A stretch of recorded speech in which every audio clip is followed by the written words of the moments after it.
Celtic Way Morning Briefing Live. I'm Tony Haggerty, Haggerty 10 from my Twitter handle. As you can see, it's Monday, June the 27th even. There you go, Alan, 6 months behind. And I'm joined today by Alison McConnell. Wonderful start to the week. There you go. How are you, Alison? You all right? I'm very well, thanks, Tony. You? I'm okay. If I get myself in the right month, I'll be all right. You know what I mean? But there you go. Now, as we always do, One Football. Get downloading the One Football app, guys. It's your one-stop shop for scores, news, lineups, transfer rumours, match highlights, and much, much more. You can immerse yourself in the digital football world and have the best digital football experience out there.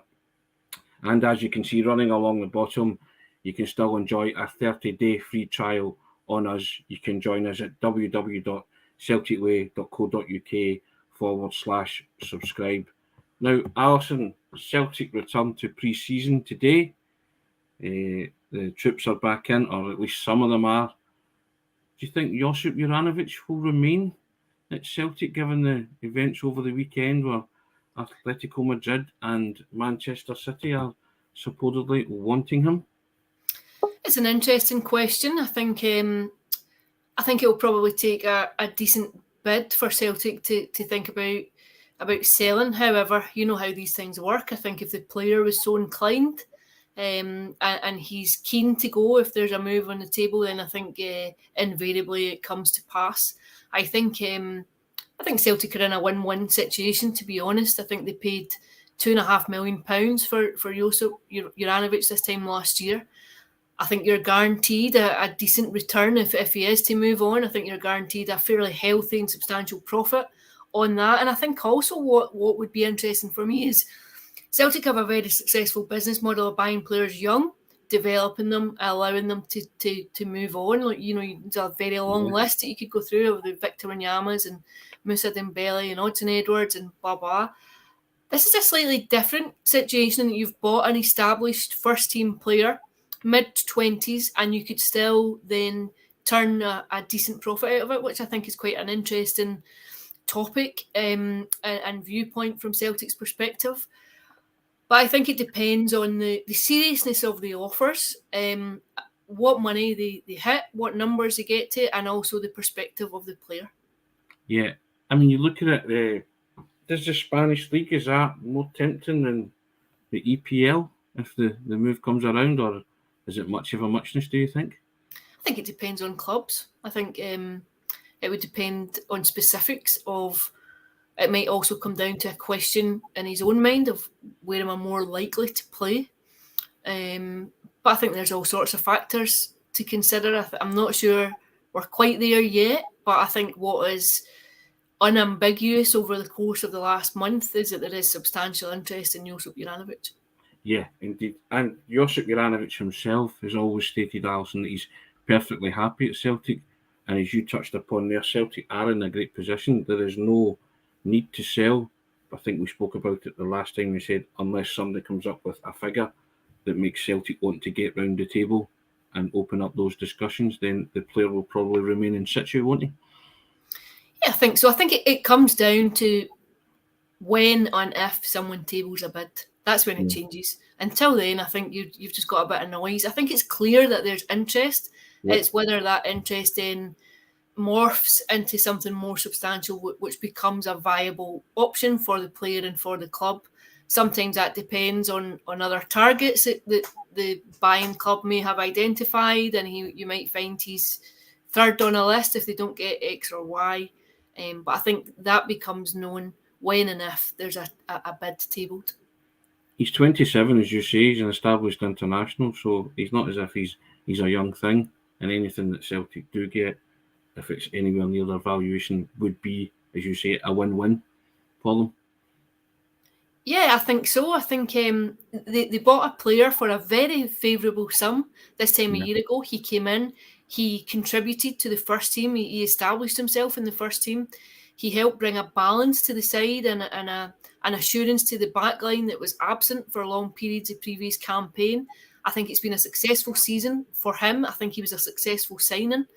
And I think if there is to be a a big offer that comes in from him, then I think Celtic would take it. And I think that's the reality of the club. I think they are a selling club. I think most clubs are selling clubs. I think when you come in and there is a very strong offer on the table that represents a considerable return on your outlay, I think it makes sense to take it. I think if you want to cash in on it, you would think that at the minute that Celtic would be identifying replacements. They would be looking at other right backs that they could come in and whether or not they could ensure that there is cover in that area. Obviously, Anthony Ralston is there already, but I think they would be looking for at least one other. Yeah, a few comments coming in. I'll just read some of them out. Patrick McLaughlin says it becomes increasingly difficult to battle for transfer when its teams are seeded in top tiers in Europe. Agree with that. Simon Thomas says he should put himself in the shop window by playing Champions League and World Cup this year with Celtic and look to move next year. And David Gillespie, totally agree, Alison. We're in a win situation with JJ. Really hope he stays though. Big player and presence in the squad. That's what you've said. And David Bradley, morning David, say 25 million he can go. We have to take that sort of money. You know, so there's a lot of opinion out there, Alison. Alison, spot on. Good to be able to watch guys live. JJ is 26, not 27 yet. Okay, sorry about that. He's 26, Alison. There you go. And David Bradley. I think one of the interesting points here, I think, for me is the World Cup. I do think that might be a consideration given the timing of the World Cup in November and whether or not you're in danger. He might feel as though he's jeopardising his place in the squad by going to another club where he may not be first team regular. And I think that might be one serious consideration if there is a move in the card. When you're looking at the kind of clubs that have been mentioned, you would have to think, am I going, am I starting, am I in danger of not playing regularly? And if that happens, then do I fall out of the World Cup squad, which is obviously a huge thing for any player, I think. So I think that may be a factor in any decision.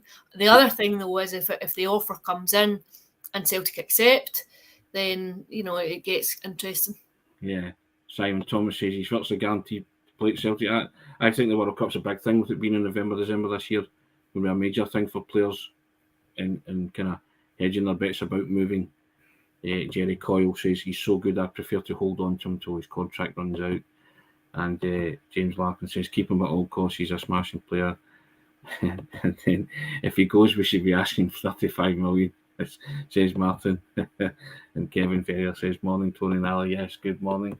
There are lots of opinion out there, Alison, and say Celtic, we stress that Celtic are in a good position here. They're in a good bargaining position with Josip Juranovic, and if he stays, great, and if he goes, then they're going to make a tidy and healthy profit on him, which is the model, isn't it, that Celtic have been pursuing for the past few years now? Yeah, it's no surprise to anyone that it's a long established system of working. It's been very successful.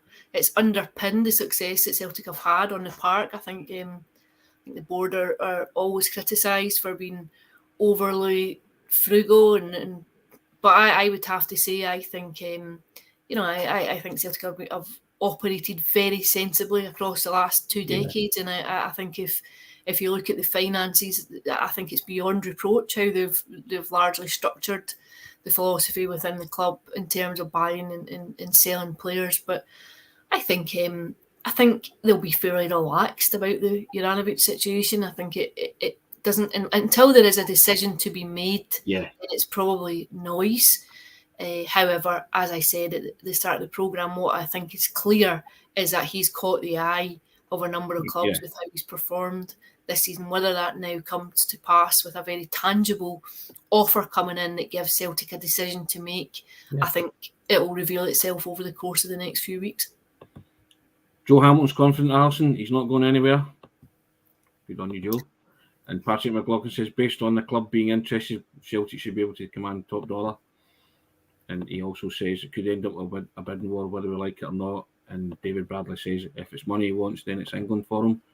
And Simon Thomas says the only loser could be JJ, depending on how much game time we can get elsewhere, which you've touched upon, Alison.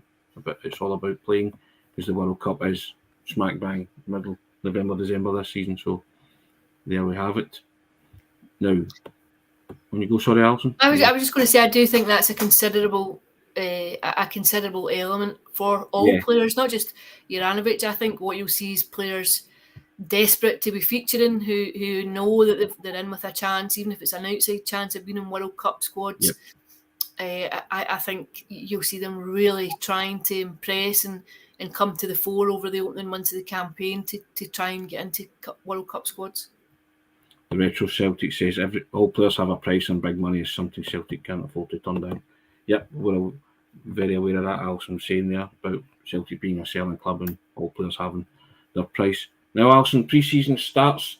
Still no Jota and Bernabe still trying to get that one over the line. Do you expect a busy week this week in terms of transfer deals? And obviously, Vinicius Souza are still talking to him.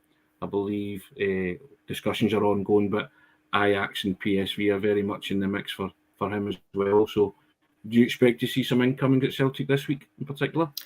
I think Bernabe would be the one you would think looks as though it's just a case of getting across the line. I think it seemed imminent on Friday afternoon, so I think you would expect that's one that you could say there may be an announcement. Jota is another one you think maybe this week there may be final clarification on that situation at some point this week.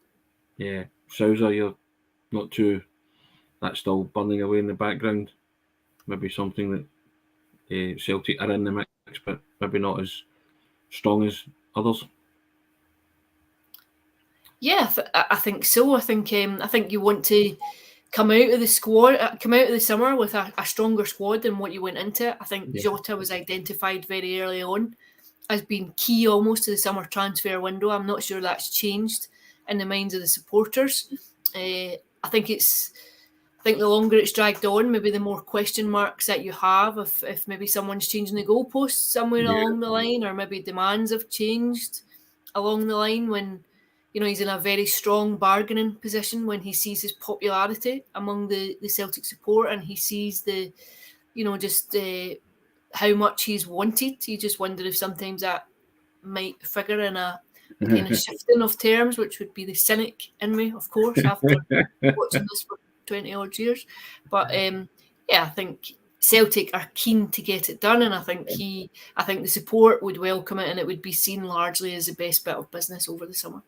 Now, Celtic are going to Austria this summer, Alison, and I think Celtic haven't confirmed, but other outlets have confirmed that they'll July the 6th is a 10-day tour, and on July the 6th they'll play SK Wiener Victoria, and then on July the 9th they'll play Rapid Vienna, and July the 10th they'll play Banik Ostrava, before coming back to Glasgow and playing Blackburn Rovers at Celtic Park July the 16th, and Norwich City on July the 23rd. It's quite a hectic schedule as well, isn't it, ahead of the big kick-off on the 30th of July? Yeah, I think so. I think probably how these games work. Effectively sometimes you'll play one team in one half and another in the second half, as you gradually start to just get game time into the legs of players and get them up to peak fitness just before you hit the start of the season. I think you know what to expect from these games, and I think it will be a fairly rigorous pre-season campaign out in Austria. I think we've all seen how Ange Postecoglou works. You've all seen the methods that he adheres to. I don't think it'll be any surprise to the players that they're probably going back to be worked pretty hard.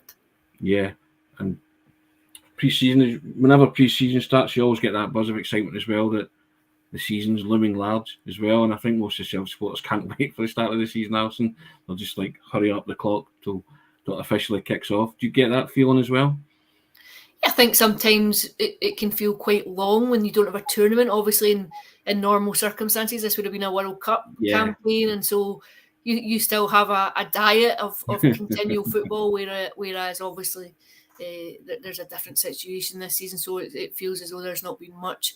I sometimes think you need the break to refresh, to appreciate the fact that when football comes back, you're back into it. But I think sometimes it's quite healthy to have a break. Now, two players that have been speaking in the media, Japanese media in particular, was Kyogo and Daisen Maeda. Now, Daisen Maeda said the reason he signed for Celtic was first and foremost he wanted to play abroad, but it was the manager that made him come because he played with the manager under the manager at Yokohama F. Marinos, and he just said he just bigged up the manager so much, and he's here because of Ange. That's quite a compliment, isn't it?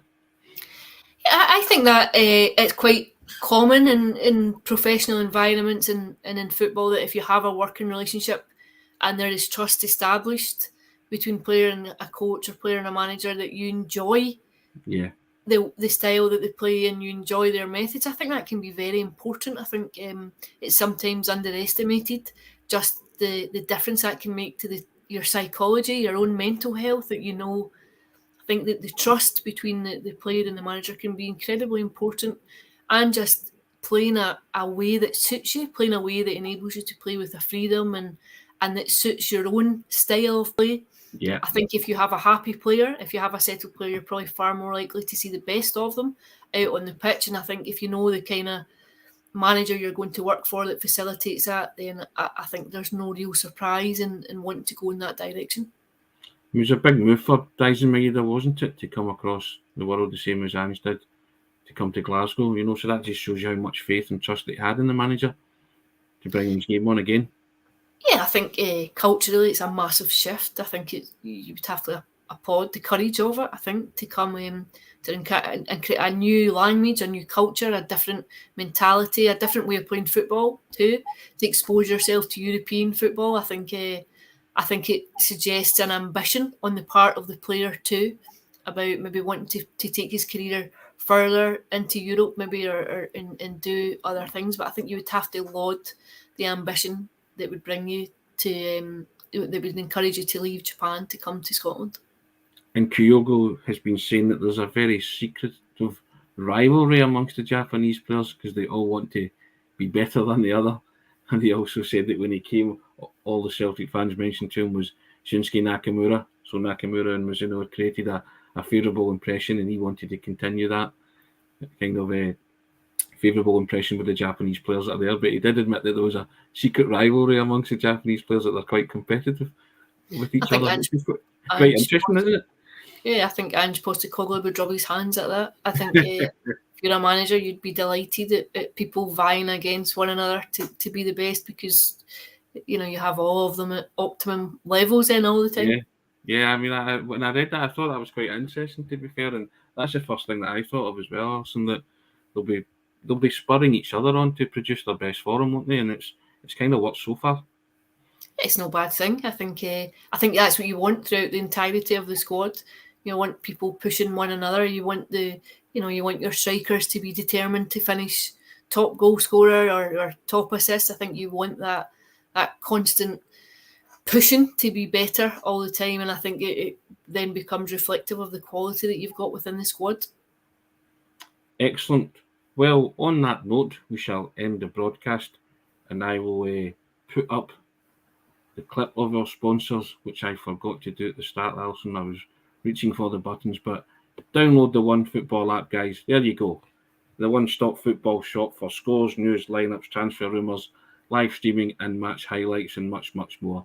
It's a great app. I've downloaded it myself, and you can immerse yourself in the digital football world and have the best digital football experience out there. And again, the free trial you can see running across the bottom of your screen.